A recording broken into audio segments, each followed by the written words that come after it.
Vamos aqui então ao conto Enquanto Dura a Festa, do Luiz Vilela. É um conto presente no livro de contos Tremor de Terra, lá de 67. E aqui a gente tem um narrador em primeira pessoa que está ali narrando basicamente o que ele está vendo, está sentindo o velório do pai. O pai morreu. Então, o que diz o narrador, o filho? Eles estão lá embaixo, chorando o morto. Mamãe, meus irmãos, meus tios, meus primos primeiros, meus primos segundos, os amigos, os inimigos, os vizinhos, os caridosos, os curiosos.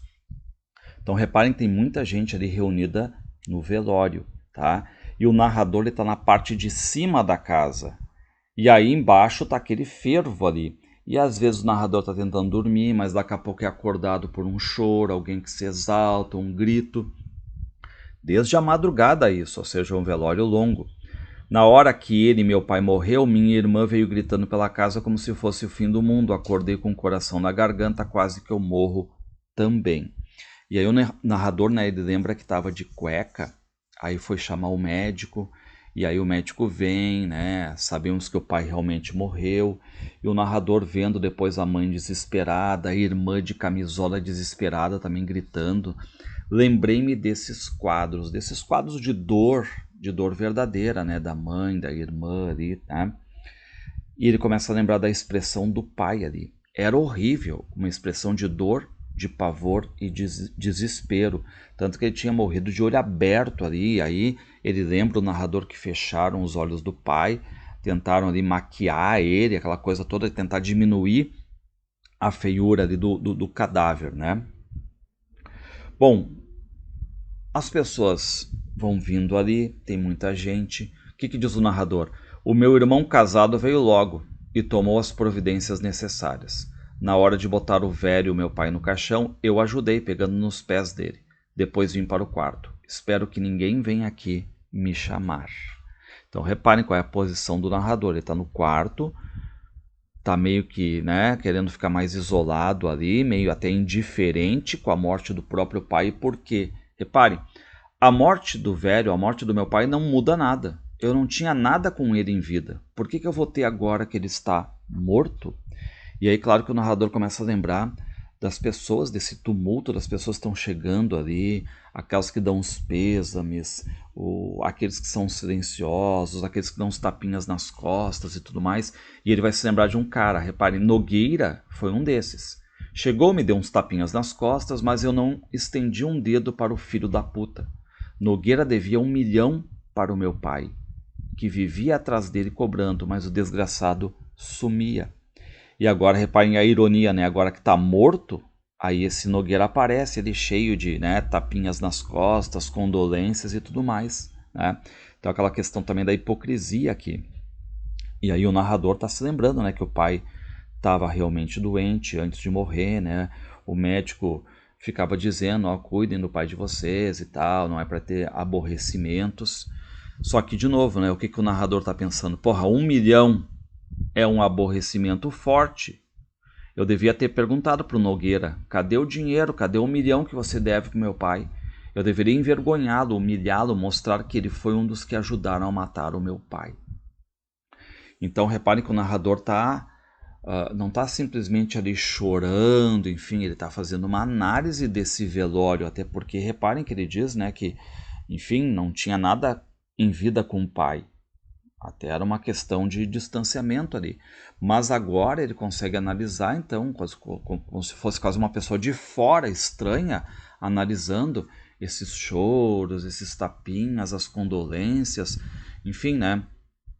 Reparem, bondade diante do caixão. O morto não precisa de bondade, ele está morto, tá? Então ele está extremamente crítico ali, né, de tudo que está acontecendo, tá? E o que ele diz sobre o pai? Felizmente ele está morto.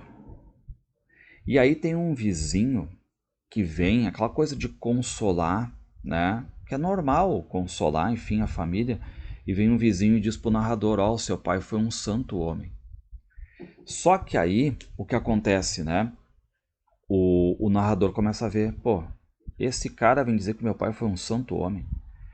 Esse cara aí, meu pai chamava ele de crápula, de sem vergonha e tudo mais, né? E aí o narrador lembrando do pai, ó. O meu pai era um homem egoísta, às vezes cruel, um marido desconfiado, um pai sem carinho, um filho distante. Mas se durante a vida dele essas pessoas que estão lá embaixo agora tivessem corado um pouco por ele, sido boas com ele, talvez ele tivesse sido melhor. Então a ideia também, né, de que essas pessoas, enfim, né, também tornaram um pai um pouco ruim. Fizeram com que ele fosse um cara mais egoísta, um cara cruel, um cara desconfiado, um filho distante e tudo mais, né? E isso quem percebe é o próprio filho ali, tá?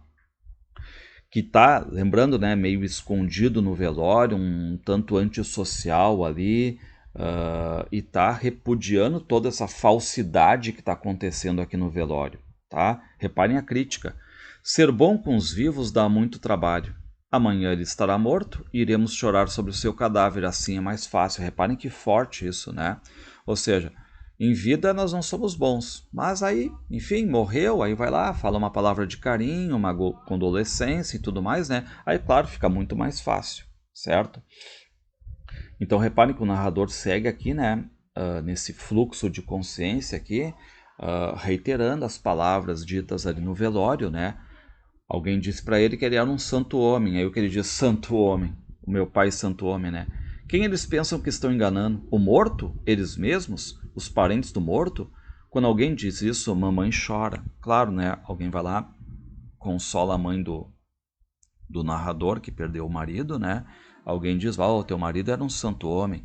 Claro que a mãe chora, minha irmã chora, meu irmão chora, todo mundo chora. Menos o narrador que está ali, né? Olhando tudo com esse viés crítico. É como uma festa. E por isso o título, repare, enquanto dura a festa. É como uma festa fúnebre, em que em vez de rir, todo mundo chora e se embriaga com lágrimas, enquanto piedosas mentiras são ditas a meia voz por rostos falsamente compungidos.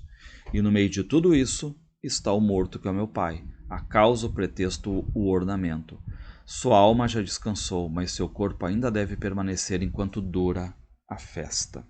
Então aqui uma crítica sobre um velório, que é um velório recheado de mentiras, de hipocrisia, de elogios mentirosos, né? E o narrador indignado com toda essa falsidade, esse comportamento hipócrita aqui por parte das pessoas presentes no velório, certo? Um conto muito crítico aqui.